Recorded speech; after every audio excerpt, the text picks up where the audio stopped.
আসসালামু আলাইকুম ওয়া রাহমাতুল্লাহ। বন্ধুরা কেমন আছেন সবাই? আমি আলহামদুলিল্লাহ অনেক অনেক ভালো। বন্ধুরা, শীতের মৌসুম মানেই পিঠা খাওয়ার মৌসুম। শীত এলে গ্রামের বাড়িতে বাড়িতে নতুন খেজুরের গুড়ের পাটালি দিয়ে হরেক রকমের পিঠা খাওয়ার ধুম পড়ে যায়। শীতের মৌসুমে প্রত্যেকে তাদের সাধ্য অনুযায়ী পিঠাপুলি তৈরি করে খাওয়ার চেষ্টা করে।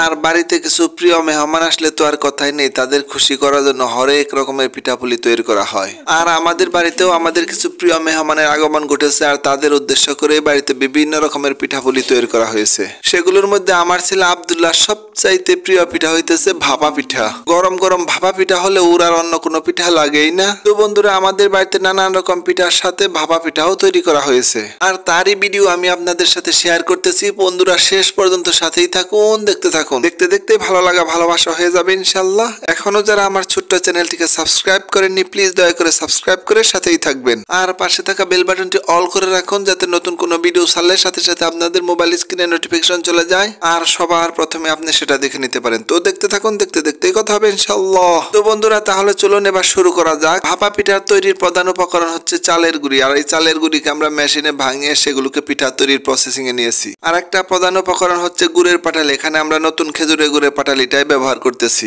পিঠার স্বাদকে কয়েক গুণ বাড়িয়ে তোলার জন্য এর মধ্যে আরেকটা জিনিস ব্যবহার করা যায়, তা হচ্ছে নারিকেল। আমরা নারিকেলকে কুড়িয়ে নিয়েছি। বন্ধুরা, প্রথমে চাউলের গুঁড়ির সাথে হালকা কুসুম গরম অল্প কিছু পানি মিশিয়ে সেগুলো আলতোভাবে নাড়াচাড়া করে ঝুরঝুরে করে নিয়েছি। এরপর এগুলোকে একটা চালনি দ্বারা চেলে নিতে হবে। চালনি করার পর এগুলোকে চাপাতির দানার মতো দেখা যাবে।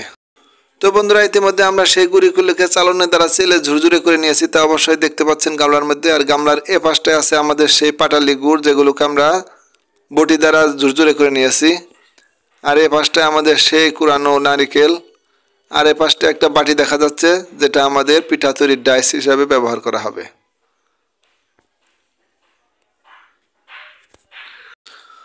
বন্ধুরা, বাটির এ পাশটায় অর্থাৎ ডান পাশে কিছু সুতি কাপড় দেখা যাচ্ছে, সাদা ধূপধপে কাপড়। এখানে আমরা সুতি মিহি কাপড়গুলো ব্যবহার করেছি। এই কাপড়গুলোও আমাদের পিঠা তৈরির কাজে ব্যবহার করা হবে। তো বন্ধুরা, সমস্ত উপকরণ আমাদের রেডি হয়ে গেছে পিঠা তৈরির জন্য। এবার পিঠা তৈরি করব। তো বন্ধুরা, শেষ পর্যন্ত সাথেই থাকুন, দেখতে থাকুন আমরা কিভাবে কি করলাম।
বন্ধুরা, আমি এবং আমার প্রিয় মেহমান অর্থাৎ আমার দুলাভাই আমরা দুজনেই সকালে চা নাস্তার পর আমরা গিয়েছিলাম বাইরে একটু কুয়াশার মধ্যে শীতের সকালে একটু ঘোরাফেরা করার জন্য। ফিরে এসে দেখি আমাদের বাড়িতে এই অবস্থা, এত কিছু তৈরি হয়ে গেছে।